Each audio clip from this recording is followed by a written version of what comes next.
Buenos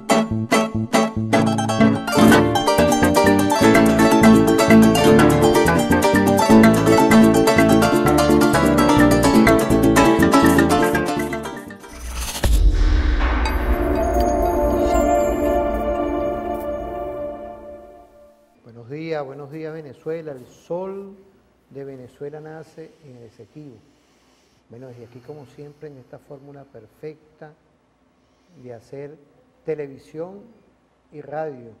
Un saludo a la sargento mayor de tercera, Nardi, que está allá en los controles del circuito radial Tiuna, a los que nos están escuchando.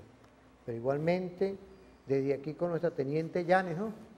Aquí tenemos a Reyes, está igualmente Morillo y Balsa, los sargentos aquí, todo este equipo perfecto con el sargento Suárez en el audio. Imaginémonos hoy, ¿vale? Aquí desde la televisora de la Fuerza Armada Nacional Bolivariana, en esta fórmula perfecta, televisión y radio. Un saludo a la Brigada de Comunicaciones 4 de febrero.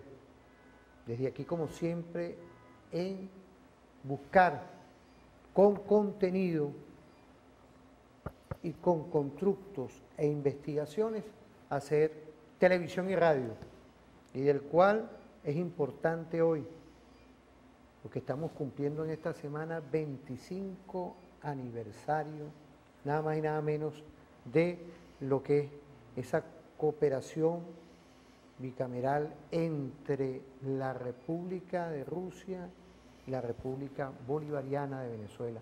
No podía faltar, ¿vale?, que hoy tenemos al doctor Ramón Alfredo López Martínez. Tenemos esta investigación, diplomacia presidencial, seguimiento a los viajes internacionales de Hugo Rafael Chávez Frías, ¿ven? Porque hoy vamos a tocar el tema geopolítico.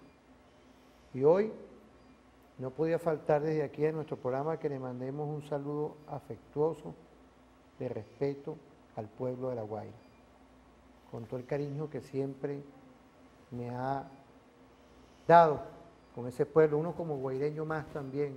Yo soy de Caracas, pero a los caraqueños siempre La Guaira para nosotros tiene un corazón, y no podía faltar a la familia de nuestro general en jefe, quien fue ministro del Poder Popular para la Defensa, jefe, nuestro compatriota Jorge Luis García Carneiro. De parte de aquí de toda nuestra televisora, de todas y todos igualmente del equipo de la radio, un afecto cordial a su señora esposa, señora María, y a todas sus hijas y sus hijos, y al pueblo de La Guaira. No podía faltar este comentario, del cual, y todo ese equipo de gobierno que sabemos que han hecho y cumplido una misión que le dio nuestro comandante Chávez. Cuando uno toca, de verdad, estos temas son para mí poco de sentimiento, ya que fue un soldado insigne y un patriota insigne y un hombre, un general de Estado que ha dejado una huella. No podía faltar que desde aquí, de tu programa referente informativo, le demos un afecto, un acompañamiento a lo que fue y lo que es el legado de nuestro general en jefe Jorge Luis García Carneiro. Bueno, y volviendo aquí, en estos 25 años de cooperación bicameral, no podía faltar que en mayo del 2001 fue su primera visita a nuestro presidente, nuestro comandante Chávez, y del cual se hicieron, fíjate, aquí está, se hicieron después varias visitas y el fortalecimiento estratégico con nuestra hermana de nación de Rusia. Un saludo a la delegación que se encuentra aquí en Venezuela, mi afecto, mi cariño, porque fueron bastantes viajes, 2001, después en el 2004, en el 2006, 2007, en julio y septiembre del 2008, en septiembre del 2009 y en octubre de 2010. Por eso es que aquí uno no se puede quitar lo bailado, ¿no? Cuando uno tiene documentos, cuando tiene investigaciones. Bueno, y empezamos el programa con nuestro invitado, Ramón López. Hemos tocado bastantes temas ahorita de afecto, de amor, de cariño, pero no podía faltar que empezáramos dentro de la geopolítica bolivariana. Tus libros, son 8 tomos. 8 tomos que están aquí con la diplomacia presidencial. Queríamos empezar también con el tema de Colombia, porque para nosotros hemos visto hoy que tú has dado unas apreciaciones a nivel de lo que es tu área, tú eres diplomático de carrera, y queríamos saber el nivel de conflictividad política en Colombia y la violencia política. Tú has dado unas lecturas, unas trazas, desde el asesinato de Sucre en Berruecos. Se ha visto cómo se ha dislocado a esa patria y a ese pueblo hermano por medio de las oligarquías, se ha dislocado la tranquilidad y ha incidido la violencia, y ha incidido un sinfín de factores que pareciera hoy que un pueblo que está despertando. Bienvenido al programa, Ramón. Está desaparecido. ¿Qué es tu programa? Muchas gracias. Bueno, muchas gracias en primer lugar, como siempre, por la gentil invitación para compartir algunas reflexiones sobre la geopolítica contemporánea, digámoslo de esa manera. Y bueno, un saludo a la audiencia, ahora también que sigue por las ondas hercianas de la radio Tuna, a lo largo y ancho de la geografía nacional. Sí, bueno, exactamente eso que usted acaba de nombrar o de referir, más bien son un parafraseo de una pregunta que en su momento le hicieron al líder guerrillero Marulanda en una entrevista donde lo estaban tratando como de hacer ver como una persona con poca capacidad analítica y poco ilustrado, y le hicieron esa pregunta, y cuándo había comenzaba la violencia en Colombia, y eso fue lo que él señaló. Él señaló que la violencia en Colombia había comenzado justamente en 1830 con el asesinato de Sucre en Berruecos. Y de ahí en adelante nosotros tenemos una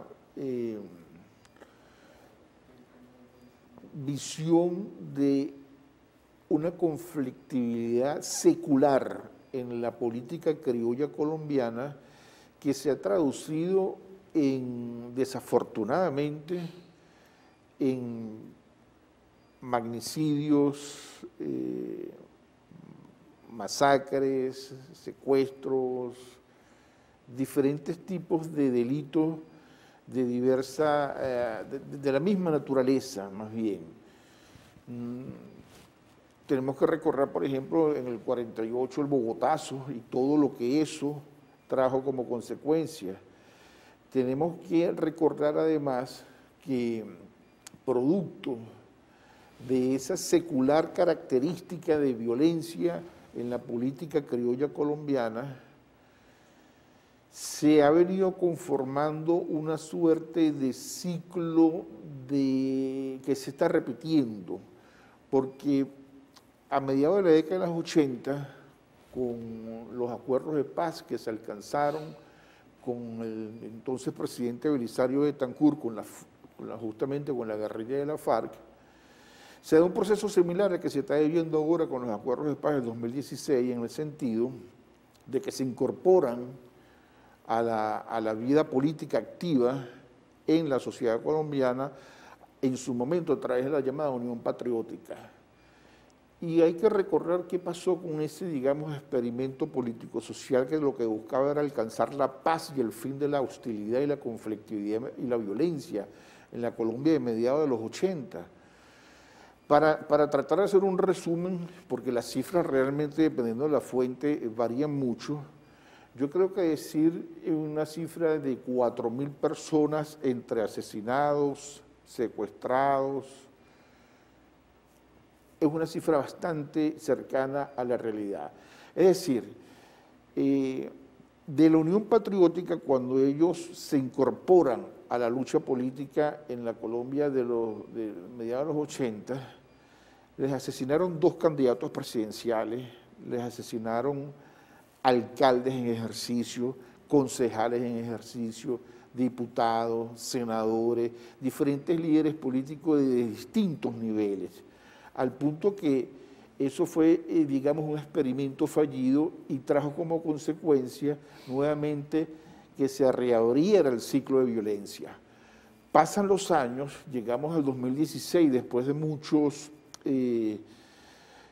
vaivenes dentro y fuera de la política colombiana, se alcanzan unos acuerdos de paz, se repite el ciclo, se incorpora muy buena parte de la guerrilla de la FARC a la vida política, llamemos legal, activa dentro de la sociedad colombiana, y hoy vemos cómo siguen asesinatos no solamente de los líderes que se han incorporado a la vida política activa, sino también de excombatientes de la FARC, de líderes sociales, de líderes indígenas, que ha traído como consecuencia que algún sector que ya se había incorporado al rejuego político democrático en la sociedad colombiana volviera nuevamente a la actividad guerrillera, y es lo que se llama la disidencia de la FARC. De manera que, por eso, para muchos se está repitiendo un ciclo, y ese ciclo tiene que ver además con el mantenimiento de las causas estructurales que están generando y han generado y mantienen la desigualdad en Colombia. De acuerdo con diversas fuentes, incluyendo fuentes del Banco Mundial, Colombia es en este momento el 7º país más desigual del mundo, y esas son cifras, repito, del Banco Mundial. Entonces ahí ha habido una suerte de crecimiento de la economía, de exhibición de indicadores macroeconómicos, pero hacia lo interno de la sociedad colombiana ya la población no aguanta lo que está pasando. Entonces en este momento tenemos una lectura bastante equivocada de la dirigencia política colombiana sobre la realidad que está aconteciendo en este momento. Debemos recordar, si la memoria no me falla, hoy es 25 de mayo. El paro nacional en Colombia comenzó el 28 de abril. Es decir, que este viernes tenemos 30 días, no solamente de conflictividad social, de la sociedad en la calle protestando, sino de un paro nacional en Colombia. Hay 26 sectores que están incorporados a esa paralización de actividades. E incluso sectores tan sensibles como los bomberos de Bogotá se han incorporado a esta actividad. Ante ese escenario, nosotros lo que estamos observando es un producto, repito, de esa lectura equivocada de la realidad, un tratamiento de enemigo interno, un tratamiento de subversión del orden establecido, pero no de atención a las demandas. Fíjense que, por ejemplo, desde que se inició el paro nacional hasta el día de hoy, prácticamente no hay exigencia. Algunas voces aisladas muy tímidamente lo están empezando a sumar, pero no ha habido unos pronunciamientos lo suficientemente elevados de solicitud de renuncia del presidente Duque. Lo que están es exigiendo reivindicaciones sociales.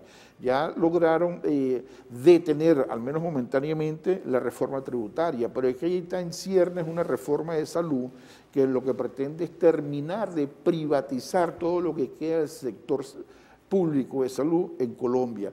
Ahí en ciernes una reforma educativa que la única oferta que ha hecho el gobierno es un semestre gratuito.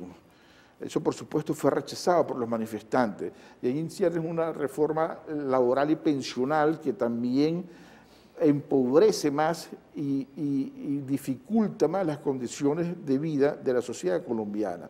Entonces, si a uno le suma a esa lectura que no hay, digamos, un interlocutor o un líder que pueda legitimar la vocería de toda esta convulsión social, tenemos que realmente lo que estamos ante una suerte de estallido social, además espontáneo, generado por causas estructurales, como se generó por las mismas causas estructurales en la Chile de Piñera. Realmente explotó en la Chile de Piñera porque eso venía de 30 años atrás. Lo mismo está pasando en la sociedad colombiana. Un país que además no tiene las condiciones de coacción a la que está siendo sometido Venezuela.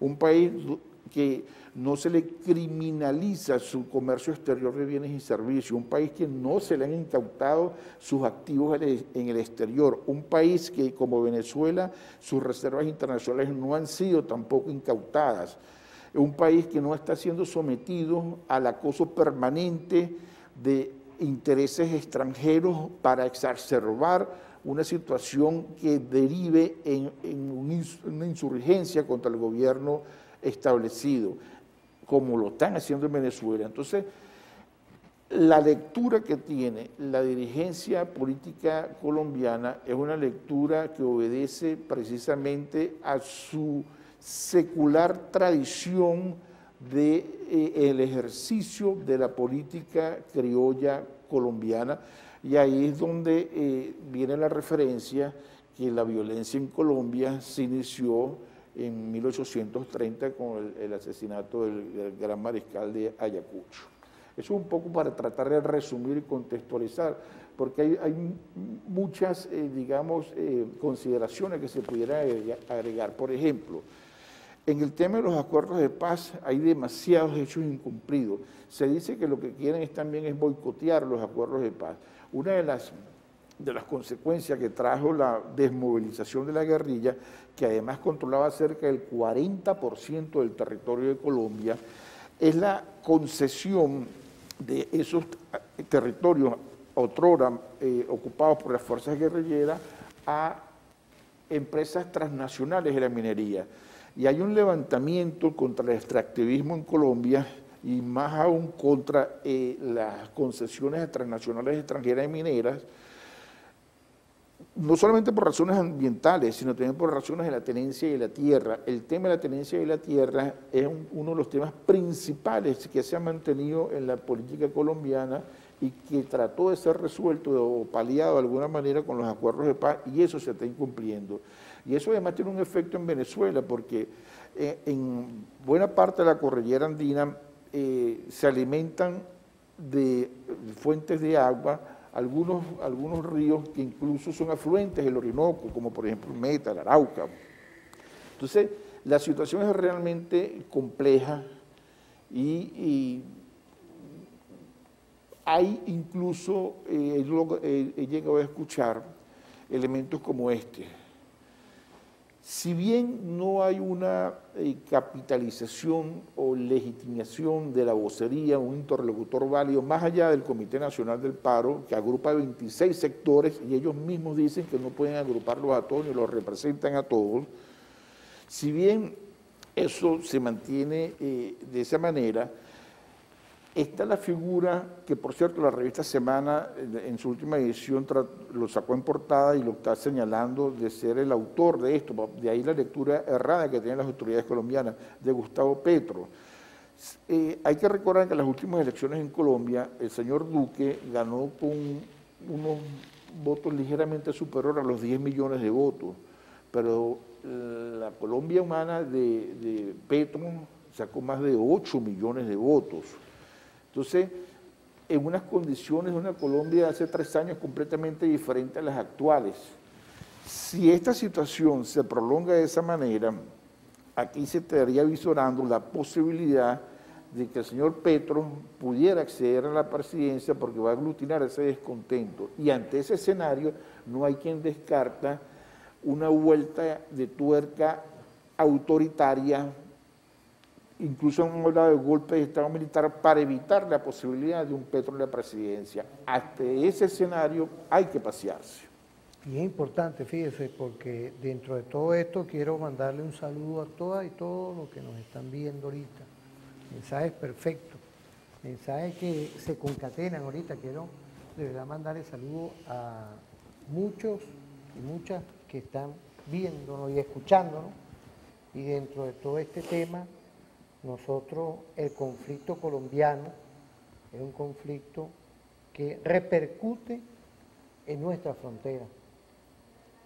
Son situaciones pues, que dentro de todo, dentro de las apreciaciones que hemos dado, que es un tema histórico, yo coincido con usted, un tema que viene de tiempos atrás y pareciera que es una oligarquía, que lo que se hace es transformarse en el tiempo en ciudadanas y ciudadanos, pero continúa la misma política. Igual que el Steinmetz norteamericano, pues. Pareciera que el que viene con esas mismas ideas. Es el neoliberalismo, pues. Es el neoliberalismo. Vamos a ir a una pausa, apreciado profesor. De verdad que quiero agradecer los que nos preguntan. Este libro se encuentra en... Librería Colombella, al lado del Palacio de las Academias, frente al Congreso, a la Asamblea Nacional. Son 8 tomos. Son 8 tomos, correcto. 8 tomos que están en disposición, porque es importante hoy cuando uno ve estos constructos de nuestro comandante Chávez, de verdad que salió inclusive en nuestro profesor Adán Chávez, que es parte de la biblioteca. Sí, lo prologa además. Él lo prologa. Quiero mandar un saludo al Instituto de Altos Estudios del comandante supremo Hugo Chávez, que él prologa esto y es parte de la biblioteca del instituto, pero dentro de todo este contexto vamos a ir a una pausa, porque venimos con otros temas.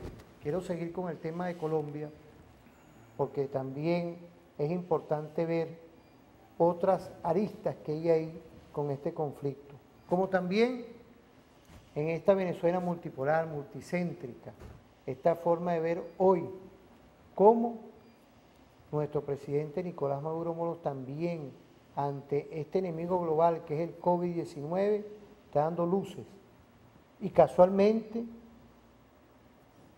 viendo cómo está el tránsito de lo que es el COVID-19, cómo está mutando y el peligro hoy que tenemos nosotros ante esa mutación, porque nosotros nos estamos cuidando todos, pero en otras naciones, por los espirales, las estadísticas y los estudios diarios que se ven por medio de la Organización Mundial de la Salud, que es el ente rector que, con competencia que puede dar cifras, vemos como hay un aumento excesivo de esas mutaciones. Y por eso es que coincido con eso que en las últimas horas dijo nuestro presidente, que había que tener cuidado con la frontera. Un llamado de atención, un exhorto a nuestro protector Freddy Bernal, que de verdad, y ahí todas, yo creo que el protector y todas las fuerzas vivas, el espíritu del Táchira, el espíritu nacional ahí, el espíritu regional del Táchira tiene que estar activado, porque quién sabe qué intereses hay de ese gobierno y también de los gobiernos locales, que puedan haber presiones ahí para que se abra esa frontera. Ahí yo creo que el presidente dio unas luces claras, precisas, igualmente en todas las demás fronteras que corresponden y estamos unidos territorialmente con el pueblo colombiano. Porque ese gobierno de verdad, con esto que usted está hablándonos aquí, esas explicaciones, da muchas luces que están alejados ese gobierno de lo que es la concepción de tener un gobierno social, un gobierno que en verdad se ocupe de su pueblo. Si no estuviera pasando eso que está pasando allá, que nos solidarizamos con el pueblo colombiano. Vamos a una pausa. Estamos hablando con el profesor, con el doctor Ramón López. Vamos a irnos con una música, ¿vale? Vamos a irnos con Ali Primera, música perfecta. Vamos a irnos con Abre Brecha, gracias, la sargento mayor de tercera Nardis Díaz. Vamos con una música y volvemos con tu programa Referente Informativo.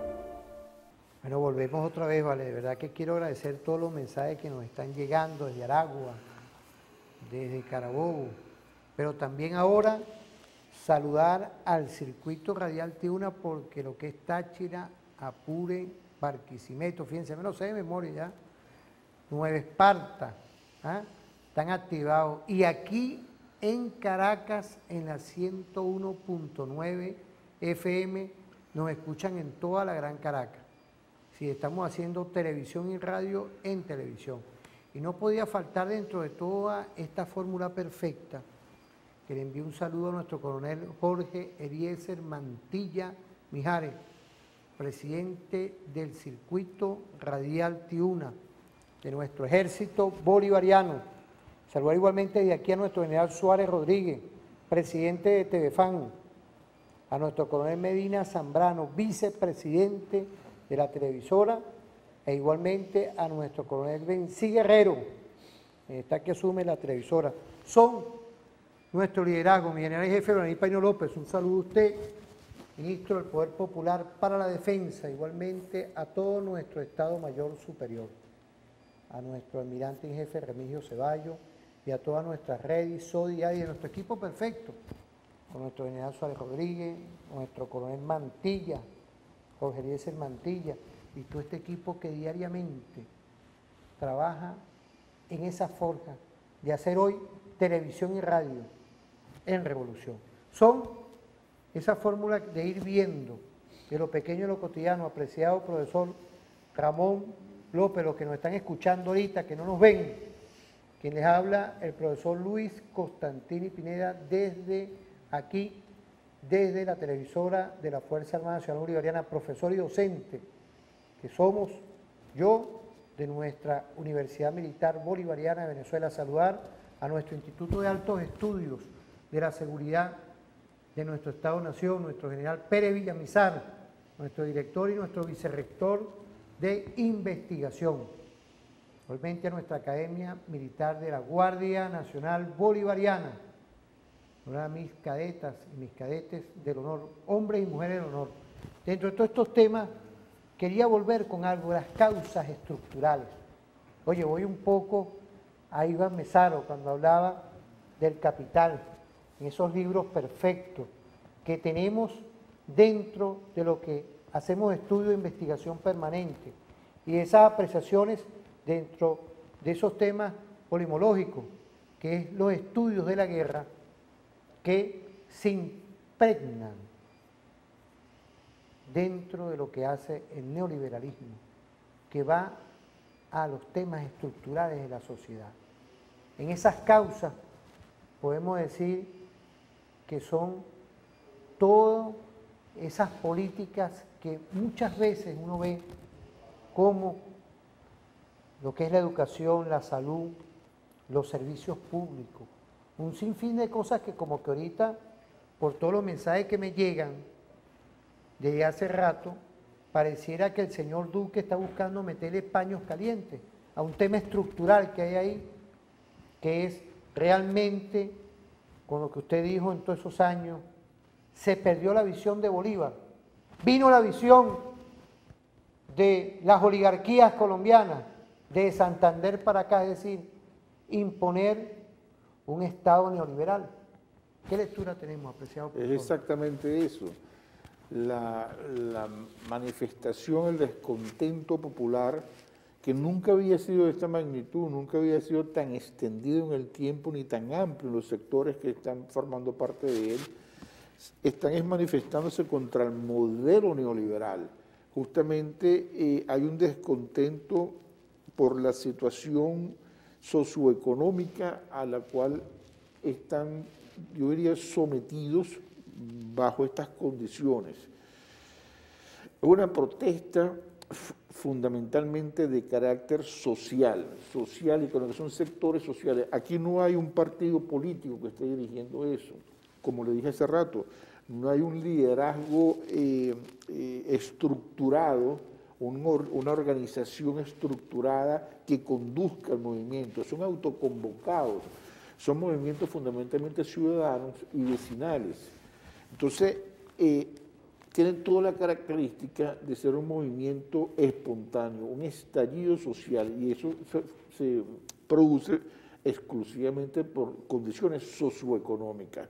De ahí la mala lectura del gobierno colombiano que se evidencia con el tratamiento a esas manifestaciones. Por ejemplo, van más de 50 fallecidos en menos de 30 días continuos, además de protestas sociales. Bueno, y todas las demás cifras que sabemos incluso hasta violencia sexual. Ahora, profesor, fíjese, usted que estudia el tema internacional, ¿qué lectura podemos darle hoy de la comunidad internacional? ¿Qué lectura podemos darle hoy de lo que es la SIC? Todo lo que es el sistema de empresarios de la comunicación, porque hay que decirlo así, empresarios de la comunicación. ¿Cómo hay un silencio? Porque todo lo que se ve, no se ve por los medios tradicionales, se ve, es por la aldea global, por lo que uno aprecia hoy, ¿no?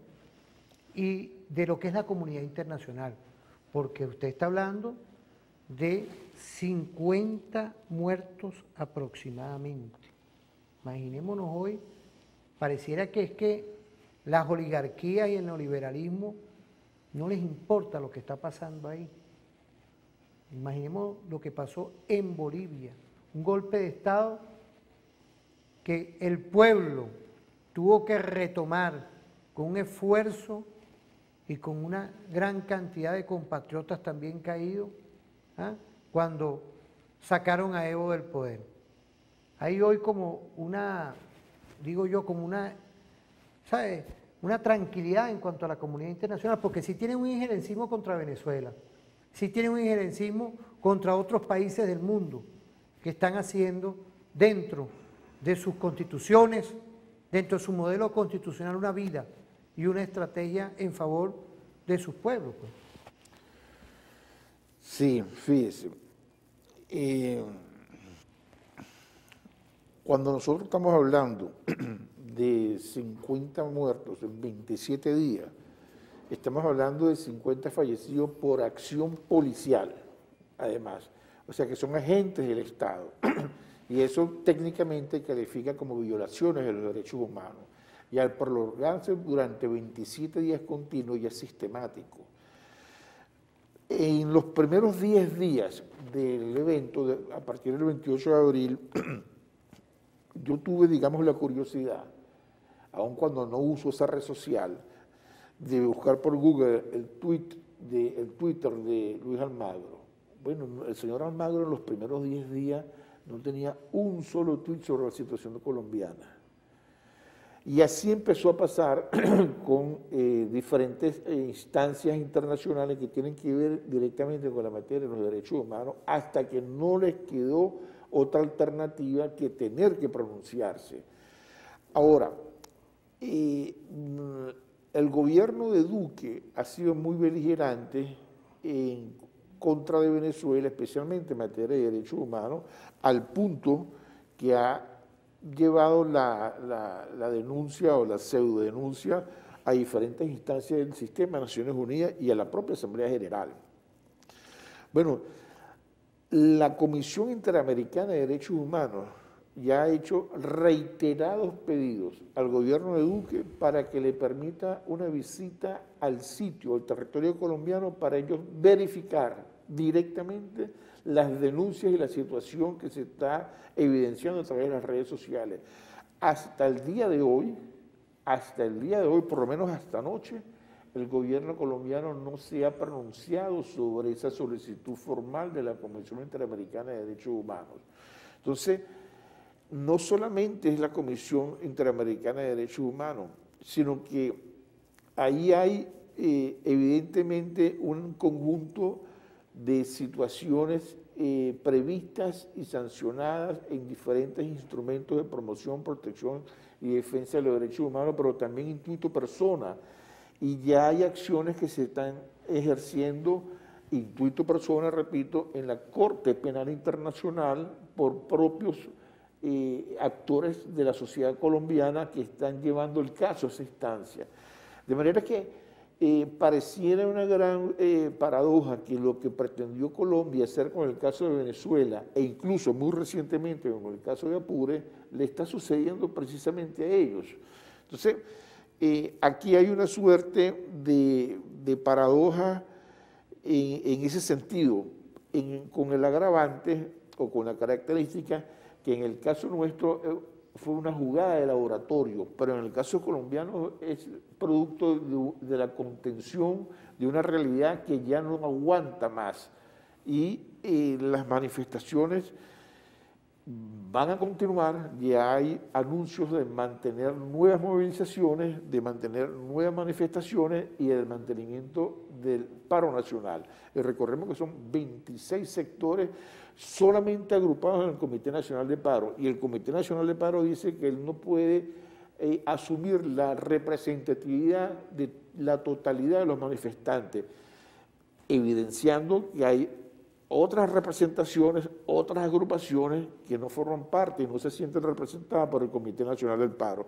Comité Nacional del Paro que se reunió con el gobierno de Uribe, y la respuesta de Uribe fue que levantaran los bloqueos, que además está afectando también a buena parte del suministro de bienes y servicios, especialmente hacia los centros urbanos, y le soltó mayor agresividad policial, policial y militar, porque no hay que olvidar que allá la policía de Colombia no depende del Ministerio del Interior, depende del Ministerio de la Defensa. Por cierto, ya comenzó la interpelación del ministro de la Defensa, pero por esa no es la vía, porque ahí no están los votos como para hacer una moción de censura. Ahí yo quería hacer también otro paralelismo, ¿no? Porque vemos que el Congreso ha tomado una actitud,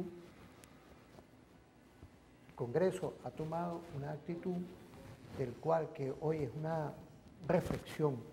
Ayer lo veíamos en todo lo que tiene que ver la dinámica parlamentaria del mundo, y entre eso estaba el Congreso colombiano, que estaban buscando inclusive hasta un voto de censura para el ministro de la Defensa.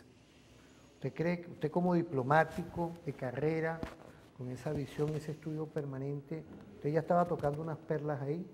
Porque Referente Informativo tiene esa visión también. Nosotros, así como vemos las políticas de los gobiernos, están los demás poderes, pues está el tema del parlamentarismo mundial, igualmente la diplomacia estratégica, pero también dentro de todo este contexto vemos cómo también está el tema político en todas esas instancias.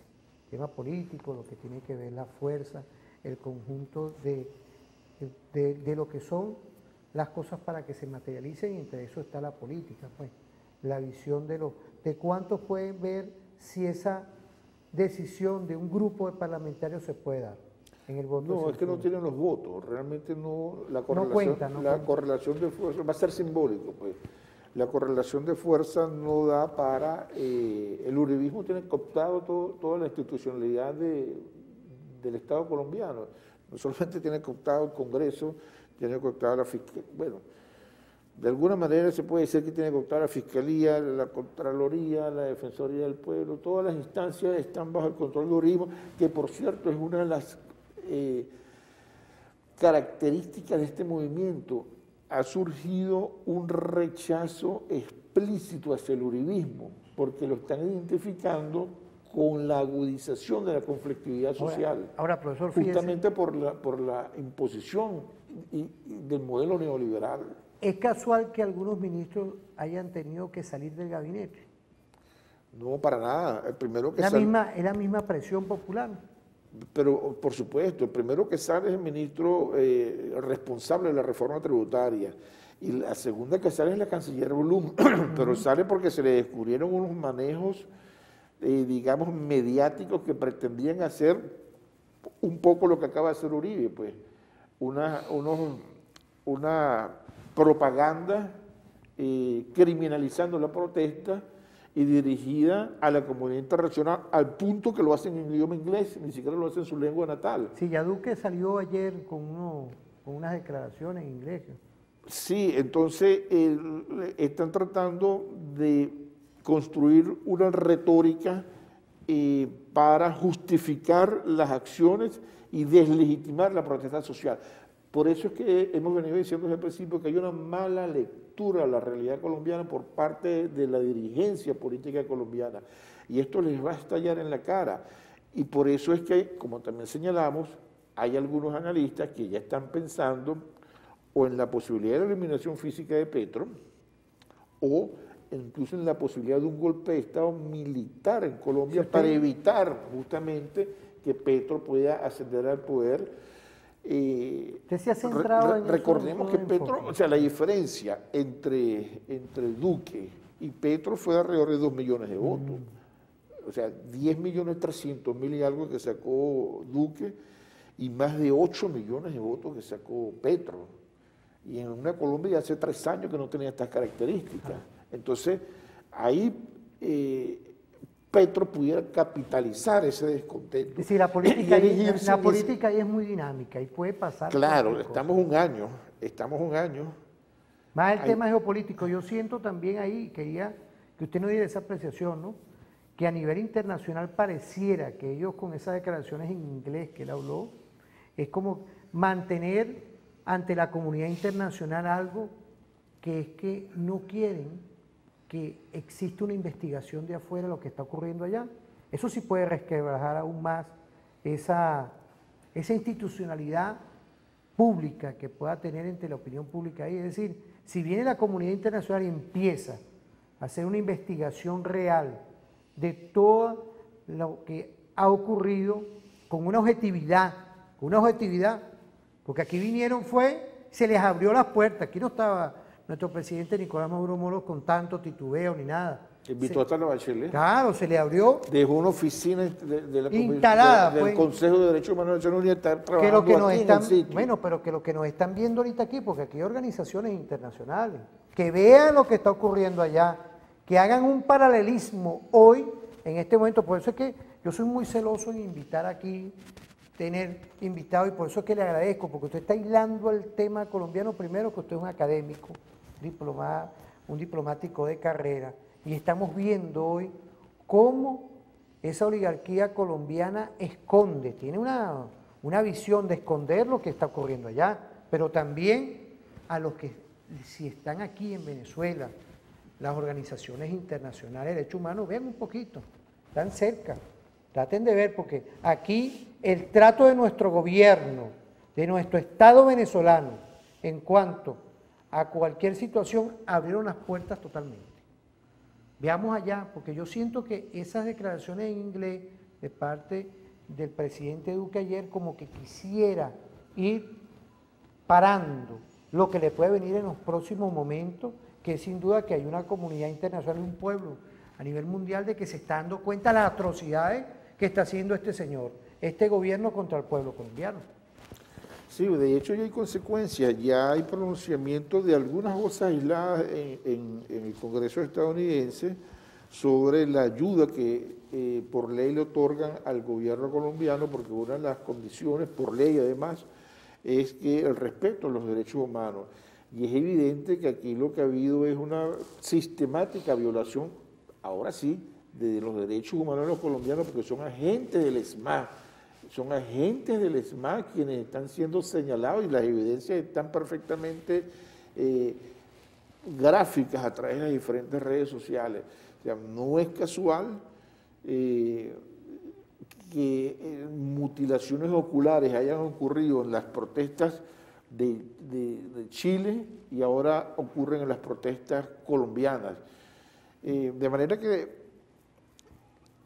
la situación pareciera que va a mantener y va a aumentar los niveles de conflictividad mientras el gobierno del señor Duque mantenga esa respuesta ante las expresiones de descontentos de la sociedad, que, repito, no están organizadas por ninguna estructura, no están organizadas tampoco desde fuera de Colombia, no están lideradas por ninguna fuerza política, no están lideradas por ningún, valga la redundancia, líder, sino que son manifestaciones de diversos sectores de la sociedad, una sociedad que ya no soporta las condiciones por las cuales se ha venido transcurriendo en las últimas décadas, una sociedad que sin tener el acoso perverso a que está siendo sometida la República Bolivariana de Venezuela, tiene en este momento unos niveles de pobreza superior al 40%.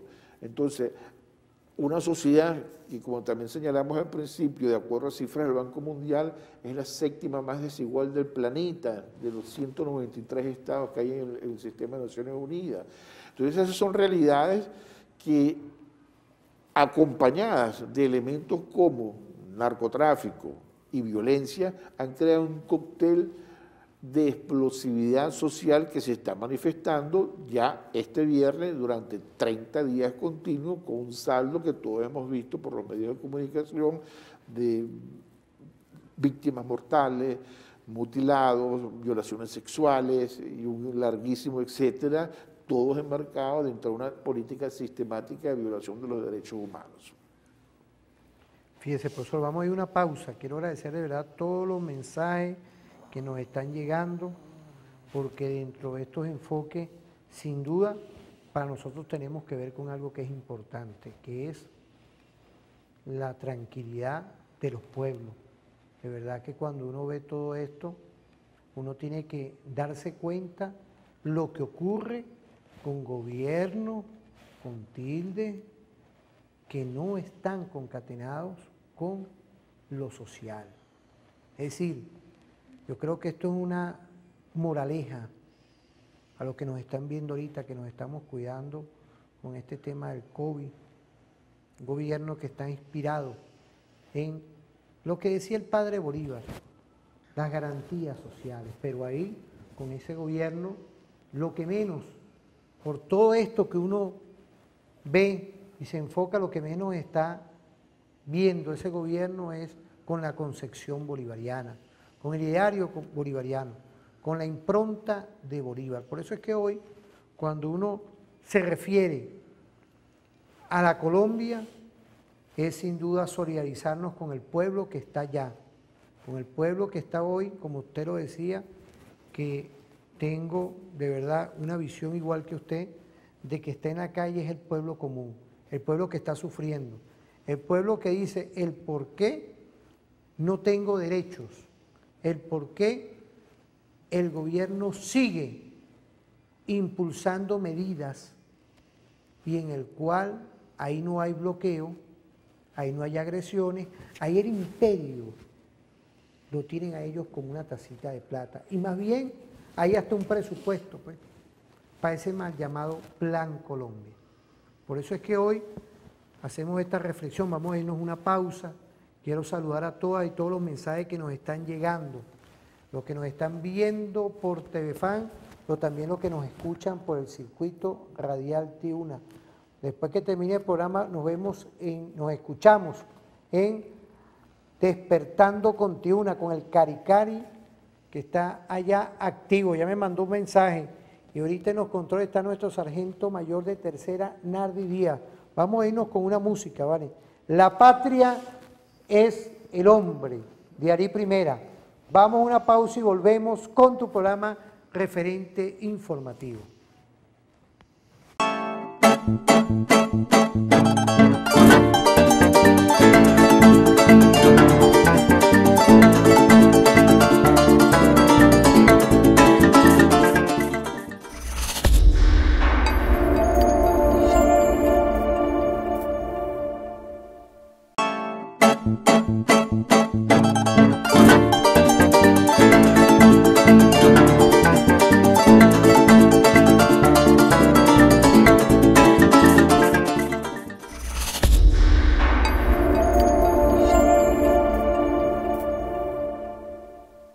Bueno, volvemos otra vez a tu programa referente informativo.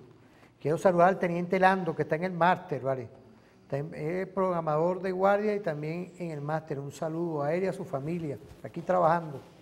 Bueno, dentro de todo esto hemos evaluado el tema Colombia, pero en esta América meridional, esta América que está aquí, están aconteciendo hechos en esta nueva centuria que en el 2000, nunca nosotros, del 2000 para acá, nunca íbamos a pensar que iban a realizarse todos estos cambios epocales. Sí, nosotros salimos de un siglo que el tema con respecto a la política de Chile, de Colombia, del mismo Perú, eran temas que había una legitimidad de los pueblos con sus gobiernos. Y aquí se respetó. Nosotros tenemos una visión de lo que se llama la autodeterminación de los pueblos. Usted como estudioso de la diplomacia, ese concepto de lo que es el respeto, porque los pueblos construyan sus visiones. Yo estuve varias veces cuando estuve en la dirigencia estudiantil, estuve en Bogotá, estuve en la Chile, de lo que se inspiró nuestro compatriota Allende, de la Bogotá, que cuando uno pasa en esa avenida, ve todavía, no sé si todavía está ahí, unas coronas plásticas donde mataron a Gaitán, asesinaron a Gaitán, cerca de donde pasa esos autobuses allá, dentro que cerquita de ahí uno sube hacia la casa del padre Bolívar. E igualmente, en todas estas calles de Latinoamérica, como uno ve, con esa visión de irrumpir, y quería que usted nos hiciera un análisis de lo que está pasando en este momento epocal, en esta nueva centuria. ¿Será que los pueblos están delastrándose totalmente de ese modelo imperial? ¿Será que hoy se sacude ese Chile que se impregnó con Allende de lo que es una constitución pinochetista y nació en una dictadura? Igualmente Perú, el tema peruano hoy, pero también la consolidación de una Bolivia que se rompió con un golpe de Estado y el pueblo volvió al hilo constitucional. ¿Qué lectura tenemos de todo esto, profesor? Sí, hay diferentes lecturas ahí, porque por ejemplo, en el caso chileno, hubo un proceso de cooptación del llamado a la constituyente que se genera a raíz justamente de manifestaciones sociales que se dan en Chile. Un proceso muy profundo de descontento y de violencia popular en respuesta a los ataques de los carabineros. Ese proceso de cooptación trató de amarrar ese llamado a la constituyente. Sin embargo, para sorpresa de muchos,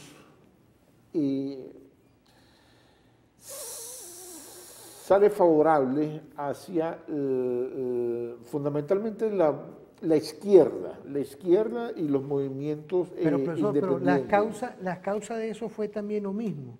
Aumento. Por supuesto. Todo la misma, el mismo paquetico. Las causas son las mismas. El mismo paquete que incidió en la centuria anterior cuando en ese 27 de febrero se irrumpió el pueblo de Caracas. Es que es el modelo neoliberal. Es por eso. Fíjese esto. Entre el 90 y el 2010 en Chile gobierna lo que se llama la concertación, que es una centroizquierda. Bueno, la centroizquierda también fue barrida ahorita que no fue la izquierda dura y los independientes. Esos fueron los que, a pesar del proceso de cooptación que tuvo el establecimiento chileno para cooptar justamente el proceso constituyente, aún así no pudieron.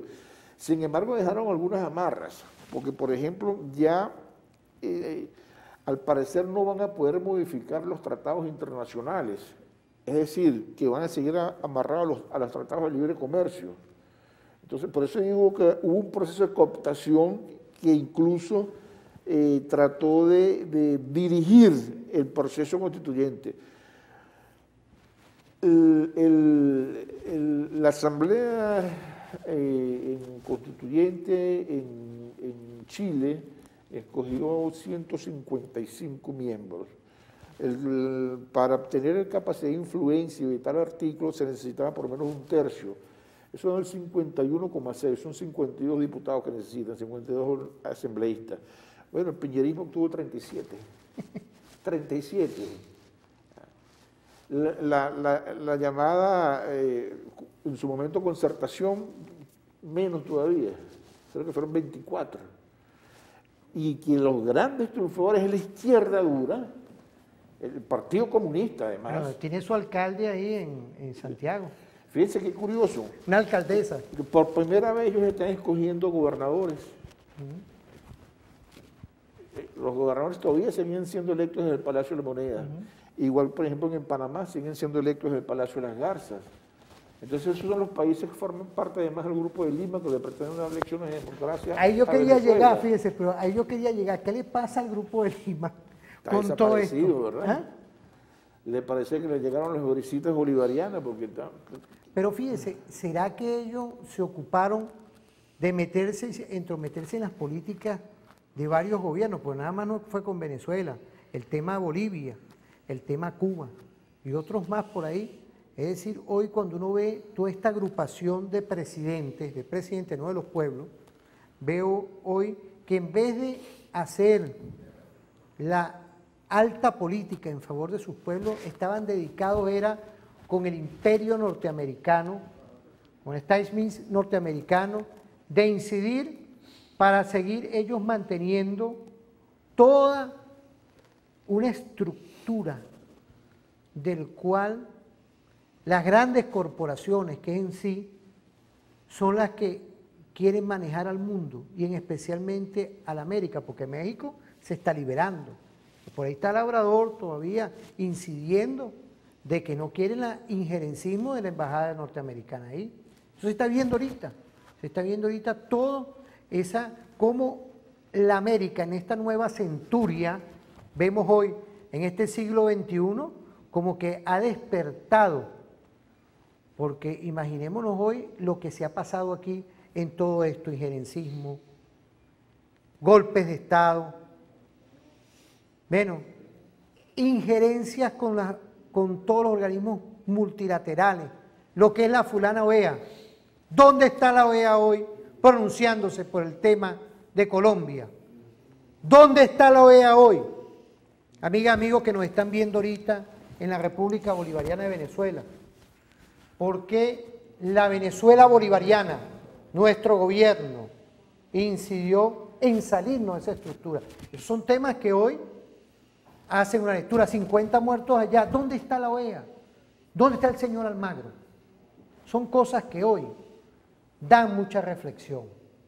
¿Y reflexión para qué? Amigas y amigos, nosotros en la Venezuela de Bolívar, ya este 21 de noviembre, yo creo que es bueno recalcarlo, la democracia nuestra se hace con las urnas electorales. Aquí no se puede seguir incidiendo, y ese es un llamado a la oposición que está fuera de nuestra Constitución. Aquí todo se arregla con el pueblo votando. ¿Qué lectura tenemos de todo esto, apreciado profesor? Vamos a hablar unas cosas ahí. Es que justamente es un hartazgo del modelo, porque ya está socavando las posibilidades de desarrollo de la población de las masas. Fíjese, por ejemplo, usted me pedía el caso peruano.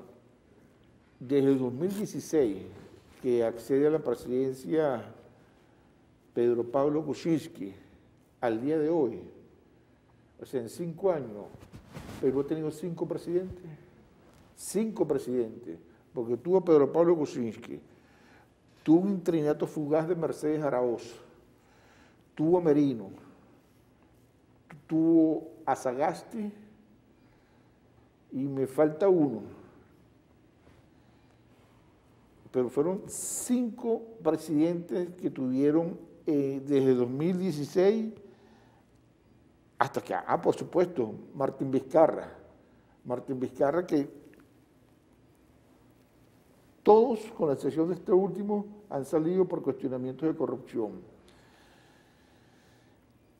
Y en el Perú lo que hay es justamente eso, un rechazo no solamente al modelo político, sino al modelo neoliberal. Por ejemplo, en el Perú, hoy en día, la extracción minera, así como para Venezuela, lo ha sido históricamente, el petróleo es su principal fuente de ingreso. Pero allá las concesiones se dan, imagínense usted, hasta el agotamiento de la mina. Literalmente dice el texto constitucional. Entonces, cuando usted ve elementos como eso, y usted ve las enormes desigualdades que hay en el Perú, y usted ve que hay unas manifestaciones que han hecho que en los últimos 5 años haya habido 5 presidentes, y usted ve además que una esperanza que en su momento pudo haber representado el Partido Nacionalista Peruano como Ollantumala Tasso, hoy en día no tiene una representación en el Congreso, y usted ve que todas esas manifestaciones, digamos, sociales que se expresan en las calles del Perú, no tienen, al igual que en Colombia, un liderazgo que las represente.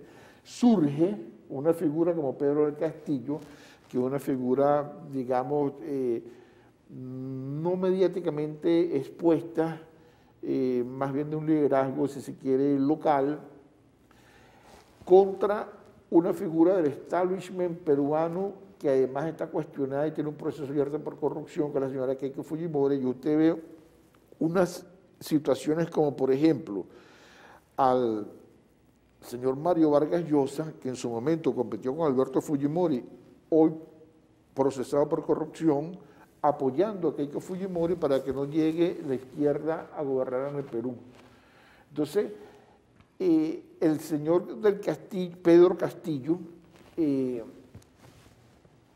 es una opción, digamos, que está surgiendo casi de manera espontánea en el Perú, pero como un rechazo hacia todo lo demás.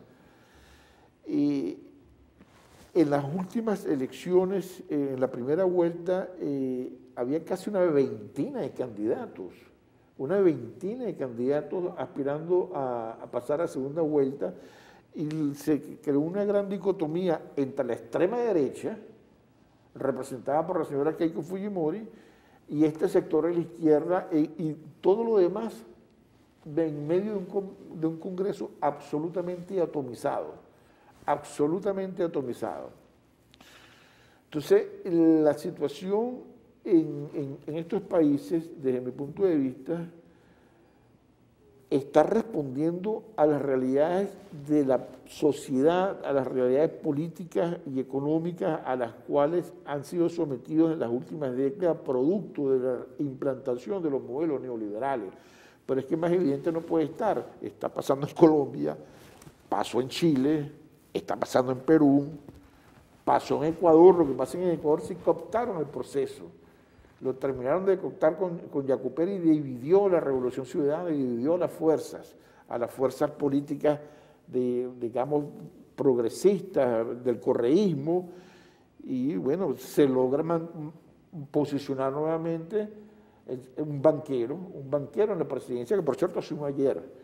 Claro, pero fíjate, yo quería, ¿no?, antes de irnos a la pausa, el tema de Ecuador es un tema que nosotros hemos estado revisando, ¿no?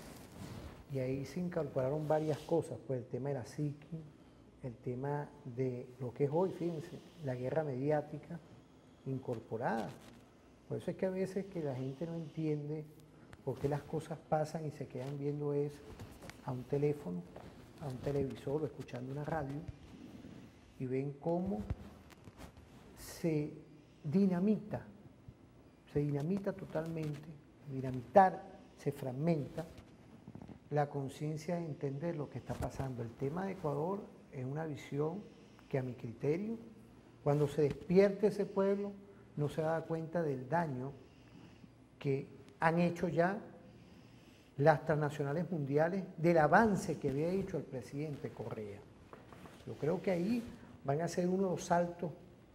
No quiero vaticinar, porque uno prospectivamente como estudioso de la seguridad nacional uno respeta, y más, fíjese como nosotros estamos hablando aquí, en el referente informativo, nosotros respetamos la autodeterminación de los pueblos, ¿no? Que a nosotros nos gusta, a mí por ejemplo una persona no me gusta, que se entrometan claramente en el injerencismo del gobierno de Nicolás Maduro Moro. No respeta, salieron electos, ok, pero sí vemos con unas apreciaciones más allá en lo personal. Pues yo respeto, pero también quiero que me respeten. Claro, por el carril del medio. El presidente salió electo, el nuestro, con la Constitución, con todo. Fíjate, aquí siempre nosotros la tenemos. ¿Estamos? Aquí está nuestra Constitución. E igualmente, incorporado, alegre estoy cuando uno ve los partidos de oposición ya presentando sus candidatos también, porque ese es el juego democrático. Ese es el juego democrático. Entonces, fíjate, en el tema de Ecuador siento que hubo una manipulación mediática de un cambio epocal que había dado el presidente Correa. ¿Qué lectura tienes tú de eso, apreciado profesor y diplomático? No solamente manipulación. Bueno, tú lo tienes en tu investigación en la ruta presidencial. No solamente manipulación mediática, sino que también producto de ese proceso, vuelvo y repito, de cooptación de la institucionalidad del Estado, criminalizaron hasta la imagen del presidente Correa y prohibieron su uso en la campaña. No lo dejan entrar al país. Le boicotearon 2 veces la fórmula presidencial, Araúz Rabascal. Le hicieron cualquier cantidad de maniobras legales para apartarlo de la posibilidad de la carrera electoral.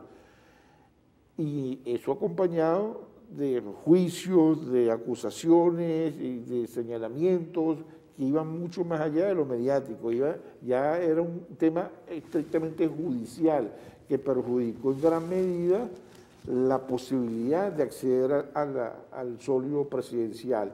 Y finalmente, la gran jugada que fue esta suerte de movimiento indígena liderado por este señor Yacu Pérez y de Pachacuti, que termina de cercenarle una buena parte del electorado al correísmo, que si bien no estaba completamente nucleado, ahora lo tenía completamente cercenado. Dividen las fuerzas progresistas y por esa vía, y con lo que estoy señalando, logran ponerse el señor Lasso en Ecuador, y yo coincido con esa apreciación que usted acaba de expresar. Ese pueblo, dentro de poco, seguramente y desafortunadamente, lo vamos a ver manifestando en las calles, como estamos viendo hoy al pueblo colombiano, como acabamos de ver al pueblo chileno, como vimos al mismo pueblo ecuatoriano ahorita con Lenín Moreno, y como seguramente lo vamos a ver en otros países de la región, con el mismo Perú. Claro, ahí fíjese, vamos a ir a una pausa, apreciado profesor, porque queríamos venir con los balances, ¿no? Fuera todo el tema jurídico que acompañó el tema ecuatoriano, a mi criterio, sigo con esa visión y comparto todo el tema judicial que acompañó el tema de nuestro hermano, estratega perfecto, Rafael Correa, en levantar ese pueblo. Ese pueblo vivió las miles de calamidades. Siento también que hay una parte de la población que quedó impregnada dentro de su conciencia de lo que puede venir ahora, porque las corporaciones cobran, el imperialismo cobra, y cobra como está despertando hoy Colombia, cobra porque un servicio público cuesta, para ellos cuesta dinerito, cuesta dólares, cuesta divisa, la luz, el agua, todo cuesta ahí. Ahí no hay vivienda, no hay misión vivienda ahí no hay un sinfín, que nosotros estamos bloqueados, porque el que nos pueda estar viendo ahorita, del otro lado, o el de aquí, que está esperando una vivienda, nosotros estamos bloqueados. Nosotros cargamos a cuesta un bloqueo porque eso es lo que quiere el imperialismo, que nosotros no superemos, que no avancemos. Pero hay un gobierno que a pesar del bloqueo, a pesar de las agresiones permanentes y la mediática, nosotros estamos avanzando. Y ahí está acompañando referente informativo, llevando temas de interés que son hoy parte de la cotidianidad de todas y todos que nos vemos. Vamos a una pausa. Estamos con el diplomático de carrera, el profesor estudioso de nuestra Universidad Militar Bolivariana de Venezuela, parte del equipo de la División Bolívar Chávez, Quiero mandarle un saludo a nuestro coronel Guzmán y a todo ese equipo que lleva la división Bolívar Chávez. Ahorita están en Casa Militar, ¿no?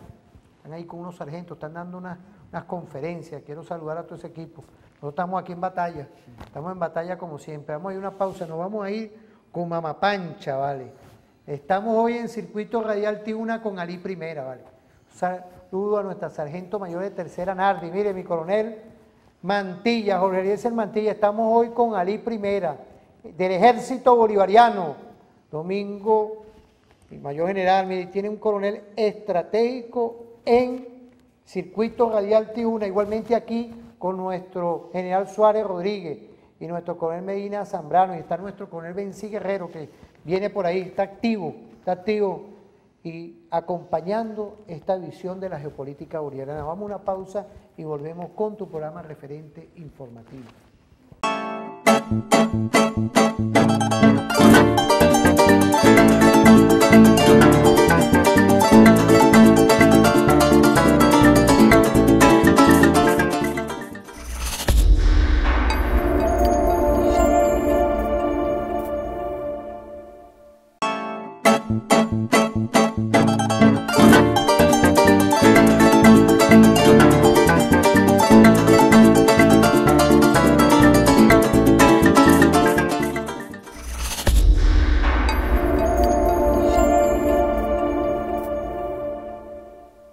Expresarle igualmente mis saludos en solidaridad, ahorita que estamos volviendo otra vez en este último momento con los balances, y lo que es hoy las alianzas estratégicas con nuestro pueblo chino, Irán, igualmente la Cuba revolucionaria, Nicaragua, todo este multicentrismo que hoy expresarle en estos 25 aniversarios, sin duda, de lo que es la alianza de cooperación con nuestra República Rusa. Nuestro presidente Putin, un saludo al alto gobierno de la República Rusa. Nada más y nada menos con ese impulso que hay con todas las relaciones que tienen que ver dentro de la hermandad mundial, realmente con nuestro pueblo chino. Un saludo, pueblo iraní igualmente. La solidaridad estratégica y con nuestro pueblo palestino, que ha logrado un triunfo de volver otra vez a espacios que son de ellos, porque el tema de Israel está hoy en boga a nivel mundial. Profesor, ¿qué podemos decir en los balances en este último momento por el día de hoy? Porque usted es un invitado permanente en los temas diplomáticos, geopolíticos. Con todo esto quiero, antes de que usted empiece, diplomacia presidencial, que hoy está en la biblioteca del Instituto de Altos Estudios de nuestro comandante supremo. ¿Está en la biblioteca? Sí, correcto. Yo lo vi en estos días cuando lo anunció el profesor Adán Chávez dentro, que usted fue entrevistado, estaba dando una disertación igualmente de todos estos temas de interés diplomático y de lo que fue la agenda presidencial, los viajes presidenciales de nuestro comandante Chávez. Sí, los balances, me dice usted, yo creo, sin temor a equivocarme, que estas manifestaciones que se han venido dando en los países de la región es la reivindicación de las demandas sociales producto de la deuda social heredada de las políticas neoliberales. No es casual que en estas manifestaciones que se dan en diferentes países de la región, las solicitudes que hacen al establecimiento político de esas naciones tengan que ver con reformas institucionales, mejoras en las condiciones de los sistemas educativos, como por ejemplo el caso chileno, mejoras en condiciones tributarias, como por ejemplo el caso colombiano, mejoras en condiciones pensionales y laborales, como por ejemplo el caso peruano, con la famosa AFP, igual que en Chile, igual que en Colombia. O sea, es la deuda social, el saldo insoluto de la deuda social que los pueblos y las ciudadanías, los ciudadanos están reclamando. Y mientras no haya una sintonía y con esas demandas y se lleve a un cauce pacífico, se corre el riesgo de que se genere situaciones de violencia, como en este momento tenemos ese riesgo en la hermana República de Colombia, y eso es, como comúnmente se señala, público, notorio y comunicacional. Los niveles de represión del Estado colombiano contra su población civil son realmente alarmantes, yo diría criminales, y como hemos señalado a lo largo de la mañana de hoy, responden a una visión completamente equivocada de la realidad. Pretender hacer ver que esas manifestaciones responden a intereses foráneos o a intereses de sectores políticos de izquierda es una visión absolutamente cegada, y por ahí no va la solución.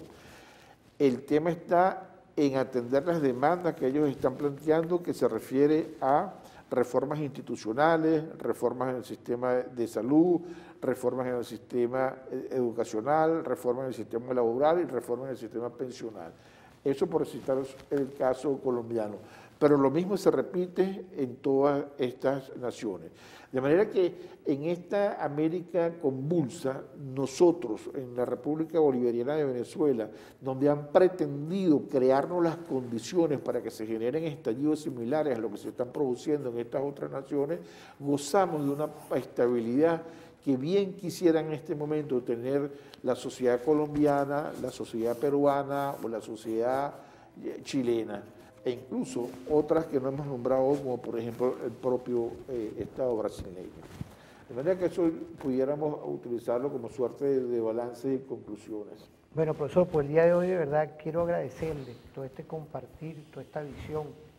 No podía faltar, antes de irnos, volver otra vez, profesor, lo que es hoy el sustento de 8 capítulos de la diplomacia presidencial, seguimientos a los viajes internacionales de Hugo Chávez Frías. Ahorita me acaban de decir que esto también está en la biblioteca de la División Bolívar Chávez de la Universidad Militar Bolivariana de Venezuela.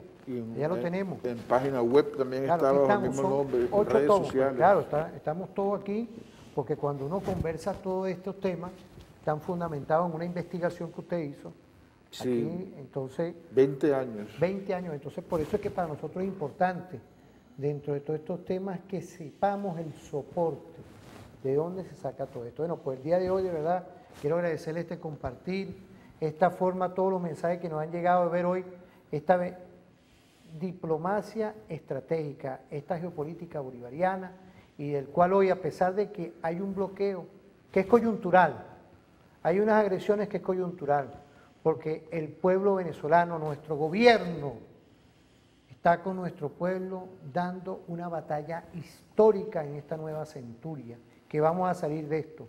Vamos a volver otra vez con lo que hemos siempre tenido, que es una política social, una política de buen vivir, una política de tranquilidad, porque nos los estamos ganando, todos juntos, juntos todos vamos, de verdad, sin ideología, sin términos que más allá que nos muevan, sin religiones, estamos todos juntos, pues en función de volver a lo que es constitucionalmente nuestro Estado social, democrático, de derecho y de justicia. Espero a todas y todos que hayan pasado este programa con nosotros, que hayan pasado muy bien, que pasen feliz día, y nos vamos con Yo No Sé Filosofar, con Ali Primera, los que nos están escuchando en el circuito radial Tiuna. Estuvimos conversando con el doctor Ramón López, y quienes habla, el profesor Luis Constantini, los que nos ven en TVFan, que pasen un feliz día y nos vemos en otra oportunidad. Muchas gracias.